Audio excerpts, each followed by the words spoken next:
जम्मू काश्मीर डोडा जंगलात दहशतवादी आणि लष्कराचे जवान यांच्यात धुमश्चक्री सुरू असून डोडा जिल्ह्यातील डेसा येथील जंगलात शोध मोहीम सुरू असताना दहशतवाद्यांनी केलेल्या अंधाधुंद गोळीबारात भारतीय लष्कराच्या कॅप्टनसह 4 जवान शहीद झाले.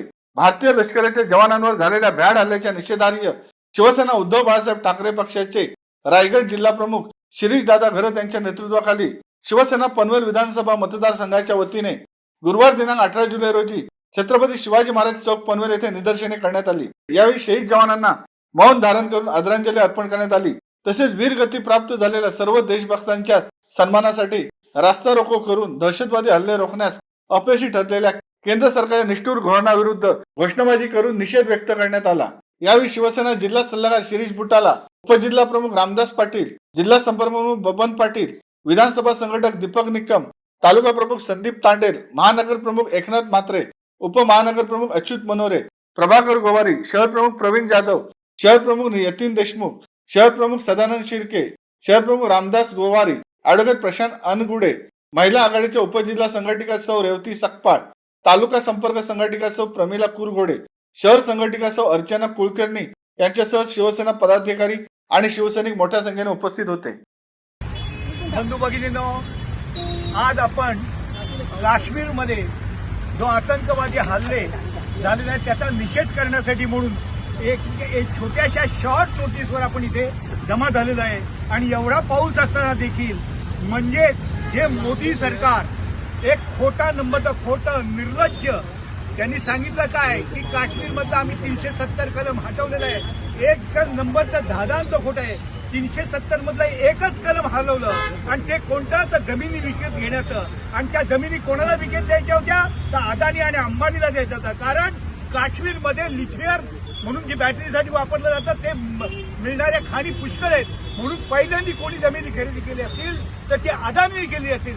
म्हणजेच या मोदींनी हा मोठा केलेला भ्रष्टाचार आहे आणि सर्वंद हिंदुस्थानातील हिंदुस्थानी नागरिकांच्या याला मूर्ख बनवण्याचं काम केलेलं आहे. एवढंच नव्हे, या 370 कलमाच्या खालती यांनी मतं मागण्याचा जो डाव केला तो डाव त्याचा सगळा उद्ध्वस्त झाला. आणि त्यामुळे आणि जे संविधान बदलायला निघाले होते त्या सगळ्याचा परिपाक म्हणजे काय की या आतंकवाद्यांनी काश्मीरमध्ये मोठे हल्ले केले. एक नाही, दोन नाही, 15 दिवसाच्या आत 7 हल्ले केले. आणि ते 7 हल्ले एवढे सिव्हिअर होते की त्या 7 हल्ल्यामध्ये 7 ते 8 9 जवान आणि एक कॅप्टन हा शहीद झाला. याच्याबद्दल मोदीला काही सोयर सुटत नाही. मणिपूरमध्ये अशांतता आहे, सोयर सुटत नाही. काश्मीरमध्ये अशांतता आहे, सोयर सुटत नाही. फक्त यांना सरकार पाडायचे, सरकार विरोधी सरकारची सरकार पाडायचे आणि तिथं आपली सत्ता आणायची. आणि याला म्हणून भारतीय जनतेने धडा शिकवला आणि मोदींना 240 वर आणून बसवला. हाच या संविधानाचा आणि जनतेचा विजय आहे. एवढंच नव्हे की या काश्मीरमध्ये अतिशय एक घातक प्रकार चाललेला आहे. आणि तो म्हणजे या मोदींनी सांगितलं की आम्ही काश्मीरमध्ये हे केलंय ते केलंय, एवढा डेव्हलपमेंट केला. त्या काश्मीरमध्ये मोदींनी लोकसभेची एकही सीट निवडणुकीला उभी केली नाही. ह्याच्यातूनच यांचा डाव ओळखा.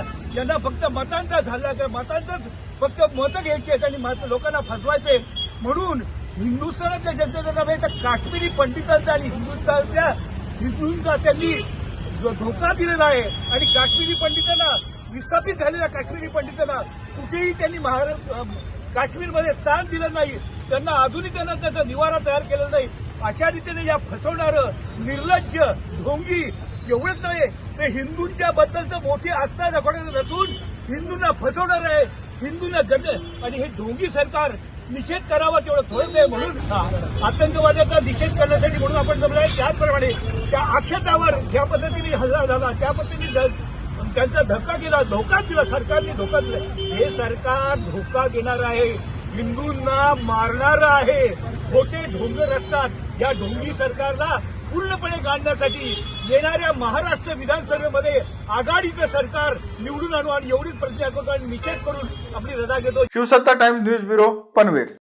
धडक बेधडक वृत्त देणाऱ्या आपल्या शिवसत्ता टाइम्स न्यूज चॅनलला लाल बटन दाबून सबस्क्राईब करा आणि बेल आयकॉनला क्लिक करायला विसरू नका.